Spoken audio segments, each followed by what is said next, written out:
What's going on, everybody? It's your boy C-Zar, and we are talking about Bitcoin yet again today. Hit that like button, subscribe if you want to see more content like this, my friends. Let's get into it. Okay, here we are at 95.8K.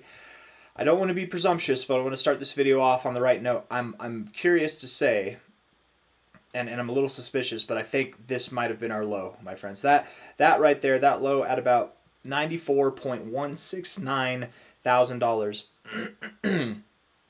I think that was our low. If not, we've got just a little bit lower to go. And the original call was to find support around $93,500 to $92,500.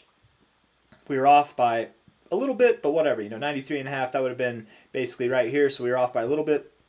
Or were we? Is it inevitably going to go down there? Is it going to go lower to that target area that we've had on the table for the past week now? Maybe. Maybe it does. But I want to offer the perspective that this was a lot of volume. That was a lot of volume. If you were to sell, if you were to break out, right, you normally get a lot of volume. And you break through your area of support that you've been finding support at, right? And you had that here, but you didn't go anywhere. In fact, over the next two 1 hour candles, of which we have 27 minutes left in this one, we're already over halfway through. Both of these look like they want to close positive. They want to close green. Not only that, we pair that with the fact that you have a higher low here, a higher low there. And you've got a low here in the price on a closing basis, and you have a lower low in the price there. That is bullish divergence. Now, it's not that intense. The bullish divergence formed back here, and as soon as it formed, it basically moved up.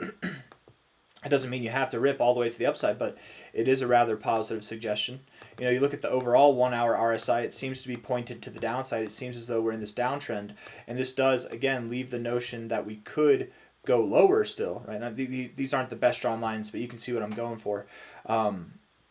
Oftentimes in downtrends or uptrends, you will see in the RSI at least that you end your trend or you're coming to the end of your trend once you get to the respective oversold or overbought zones. Overbought zones for uptrends, oversold zones for downtrends. It's not that cut and dry. Don't treat it like that 100% of the time, right? You've got a downtrend here in your 1 hour. You hit your oversold zone, and while yes, that was a signal that you were soon out of your downtrend, right? Because then you started moving sideways, you weren't in a downtrend anymore. That did mean that the price was done going down, right? Because if you sold or if you started buying right at the first instance of this oversold zone, just because you're in a downtrend and you think it's going to break out soon, and it did. To be completely fair, it did. Even still, from that first low point there, you went from 104K all the way down to 92K, 91K. So don't mistake it, right? Breaking out of a downtrend, it is a good thing, but it doesn't have to be an immediate good thing. Sometimes it is. Oftentimes it more is something that takes days or even longer to come into full maturity. So all that to say, looks to me as though we are getting to the end of this downtrend, okay? We could be breaking out of it now. We could be getting set up to go and form some higher highs, or potentially we might go lower and see some kind of higher low in the oversold zone again. I don't know. Let's look at the 4 hour time frame. Though if I had to guess, that volume, one second. That volume says a lot to me, right? You're getting increasing volume, right? Your volume's picking up. Okay, started here. Picking up as you're moving down, but just kidding, it's a psych, it's a fake out. That makes me think you're going to go in the other direction, right? You're going to go higher. I don't know. That's my expectation. Here, when you broke out, you had a lot of volume, you broke out, you kept going. You know what I mean? You kept going. And still, even then, you reversed it. But here you broke out, or you tried to, and you didn't keep going, you reversed it immediately. That to me seems like a more powerful reversal signal in itself. Let's see, it's only been an hour and a half since that hour closed, so maybe it is a bit presumptuous, but it's looking good right now. That's all I'm trying to say. 4 hour RSI, looking at this time frame now. The 4 hours, same kind of idea. You had a downtrend here, lower highs. You've got a downtrend here, lower lows, right? You might be breaking out of it, but just because you've broken out of it doesn't mean you're ready for the sky just yet. You're still figuring things out. All that means, at least what it implies to me, is that the moving down might be slowed down a bit. And I think we can see that, right? You're moving down at this level, lower lows. Even if you form a low at $87,000, from a low to a low there, that slope is starting to round out a little bit, but I don't think we're going to 87K. I mean, I don't even think that we're going to go below that low. So definitely rounding things out here at the base. I want to look at the low to the high here. right at the golden ratio. Man, if you were to go, I'm just saying, if you were to do it, 23 minutes left in this 4-hour candle too, that's more significant than the 1 hour. If you were to break out and go down to that 93.5 to 92.5K area, you would have done it now. You would have done it absolutely right now, and you didn't. You had all the reasons to do it in the 4-hour RSI, but you didn't do it. You had all the reasons to do it in the price action, and you even did start to do it, and then you reversed and came back up here. I'm growing ever more confident as this video goes on that that was the low. 94.169K was the low. I think that it was. I feel pretty confident in that right now. If my confidence is misguided, it's misplaced, guess what? We're just going to go a little bit lower, 93.6 to 92.5K, somewhere in this area, and then we're going to bounce up from there. I do not suspect we get a lower low. If we do, I'm still not discouraged, but it's just not in my expectations, right? If we did get a lower low, it definitely would take us below $90,000, probably as low as 85K. But still, I don't think that we're going to do that personally. And if that were to happen, right? Let's just look at all these drops we've had so far on a 4-hour perspective. What you notice about this low here? It got eaten up rather fast, right? What about that one? Same thing, right? It happened fast. It was a lower low from here. It happened fast, and then you know, same thing here. It wasn't a lower low, but still lower low in here. Happened fast, and then got eaten up fast. This low here got eaten up pretty fast too, didn't it? These lows here, once you turn around, eaten up real fast. All I'm saying is, even in your worst possible nightmare scenario, and we go below 90K, we go down even below 85K, it'll happen just as fast as it will unhappen. You know what I mean? So I'm not worried about it. I don't think it's going to happen. That's the main reason I'm not worried about it. But even if it were to happen, I'm not worried about it, because I don't think it'll be that. It'll be intense, but I don't think it'll be that long lived. At any rate, I suppose it's not the call anyways, not to go lower, not even to go lower than this low. But again, if we were, my expectation would be if we go below this low, we don't go below this low. We don't go below 92.5K. If we do, it's okay. Now that I've said that painstakingly over and over again, let's get back to the price here. If you're finding support here, we would look for confirmation in the form of higher closes above the 382 first, so above $98.1 thousand. Closing any 4-hour candle above there would be encouraging, to say the least.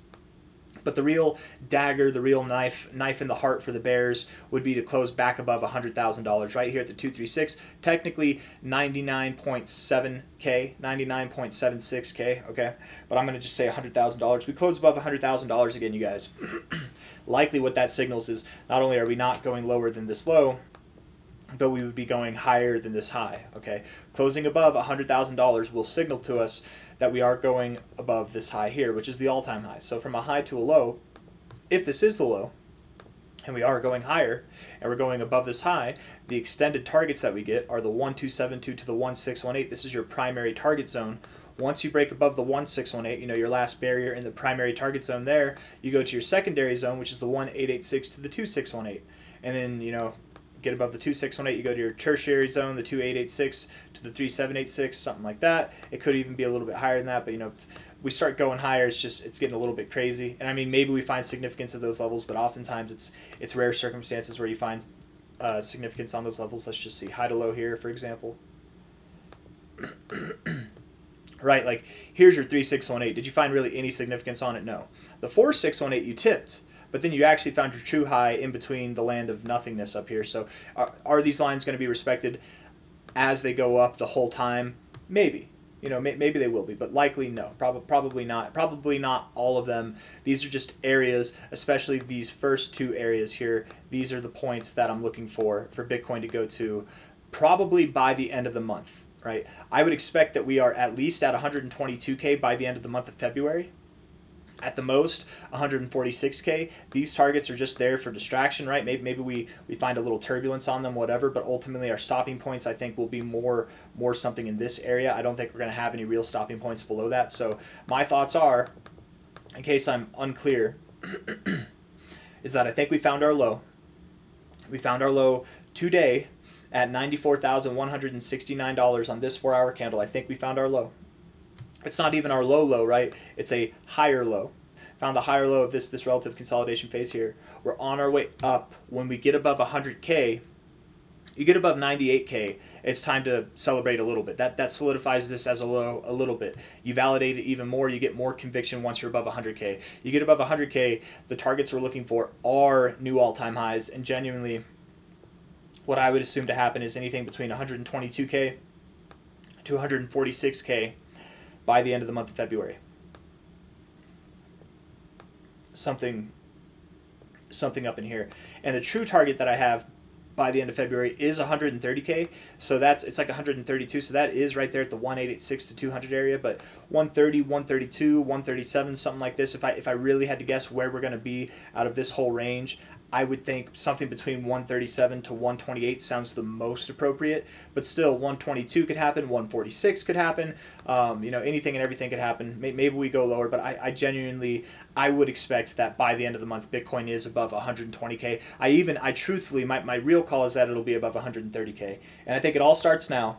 It all starts with this low that we have on this 4-hour candle. We need to validate it. We need to get above 100K. Getting above 100K validates that this is the low. Getting above 104K validates that we are ready to go to new all-time highs in a very short amount of time. Various areas to get excited for, but I suppose the one that's the most important to watch is the all-time high itself. Once we get above that, it's on. There's no disputing it at that point. The bears could always dispute it as a lower high or a double top, but once you get above that high, there's no disputing it anymore. You're just coping at that point, and even now, you're probably coping if you're a bear. But hit that like button, you guys. Subscribe if you want to see more content like this. I will pull up the ribbon real quick, and then we'll end the video. Okay, so 4-hour time frame doesn't normally help you out. You shouldn't, if you're ever using the ribbon, you shouldn't use the 4-hour time frame. Just as a general rule of thumb. If you do, make sure that there's some significance on it. And I suppose right now we're finding significance on it, but most of the time, it doesn't help you. It really doesn't help you. It can tell you that you're trending, but you could just look at the price to tell that you're trending, right? It's not, and if it's a 4-hour trend, who cares? Daily trends are what matters. And the daily ribbon looks very positive right now. And what the daily ribbon's saying is we need to go higher soon. I think that, as it's pointed down right now, if we keep going down, maybe sometime by the beginning of next week, if we're not above $98,000, $99,000 by the beginning of next week, by the end of this week, or if we go lower first, this ribbon could be at jeopardy of crossing.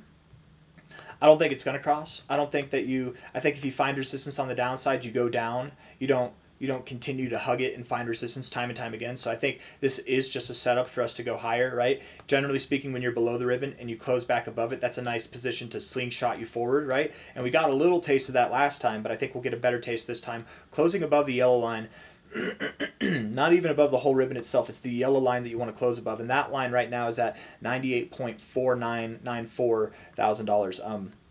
It's at $98.5 thousand. So if we close, I was saying 98K is something to get excited about, but a little bit more exciting, I think, from this metric would be 98.5K. So let's say 98.5K is something to get excited for. 100K is something to validate that we are excited for the right reasons, and then new all-time highs. Well, it's time to get the party started, you guys. And we're on our way. I like the daily ribbon. I like this a lot. I'm not worried that it looks like it's about to cross. I don't think that it will cross. I think this situation is actually very common. You're below it, and then you just slingshot. You propel yourself forward. Weekly ribbon looks fine. Phenomenal. 3-day ribbon. To be fair, the 3-day is the one that's suggestive that we could go a little bit lower. In fact, this would suggest that we would at least have to go below 86, 87K. So a little bit of confliction in the daily and the 3-day. I guess the daily doesn't necessarily suggest we have to go higher. In fact, you're in a position where it would look like you go lower, but you'd have to get that cross to confirm that. So until we have that cross, it's not fair to say. The ball is still in the Bulls' court, right? The Bears are in the precarious situation, not the Bulls. But on the 3-day time frame, it looks to me like the Bulls are in the precarious situation. It's not normal to hug the ribbon and not go through it, right? But it can happen. The 3-day time frame is a bit obscure, so that's fair. And then, of course, the weekly, you're not even touching the ribbon. That's phenomenal, right? Oftentimes in the peak bull markets, you don't even touch the ribbon. Whenever you find support, you just continue to consolidate and move higher. So all that looks good. I got nothing else for you guys, genuinely. I think I've said everything I need to say. So hit the like button. Subscribe if you want to see more content like this. Monthly ribbon's phenomenal. Of course it is. I'll do this one last thing. Okay, we'll do one last thing. I think it's very obvious whenever it comes to the monthly ribbon here. This point right here was the most that it was contracted, and from then on it started to expand, right? Started to expand. At least the yellow line started to grow. I guess it contracted here kind of too, because it was just in such immense growth. But from a time perspective on the monthly time frame, we started to, I would say we stopped. The yellow line stopped moving down here, and it started moving up on this month. So from then to the end of the cycle, you had 25 months, okay? Same thing here. I think you stopped moving down on the yellow line, you stopped contracting, you started to expand on this month here. right here, probably this month. And you had about 23 months of the cycle left. Yes, the all-time high was here at 30 months, but the end of the cycle was here, right? It's like, I don't know, it doesn't show a good example here, but just trust me, I'm going with that being the end of the cycle, and that's closer. 25 to 23, that makes sense. So if we started our cycle here by the same kind of metric, we stopped contracting. Ooh, I don't know. Would it have been here or would it have been here? Hard to say. Let's do both and see. Let's take the further one first. So we're at 23 months now. So this would imply that we're near the very end of the cycle, and this next 2 to 3 months is the last bit of the cycle that we have. This month could be it itself, which I very much doubt. Or maybe, just maybe, it started here instead, and then going to 23 months at the minimum, that puts us in September. 25 months puts us in November. That's the exact range that we've been looking at, really. I expect Bitcoin to top off. The cycle ends for Bitcoin in October, so 24 months, 23 months, 25 months, whatever. They're all in the same area, and to me, this makes sense. This makes more sense anyways, but time will tell. We'll see, my friends. But I think we have a whole lot of cycle left to go. I don't think it ends here. I think it'll end at the end of this year. Last quarter. I have nothing else for you. Genuinely, this time I'm done. So do that. I'll see you on the next one. Bye-bye.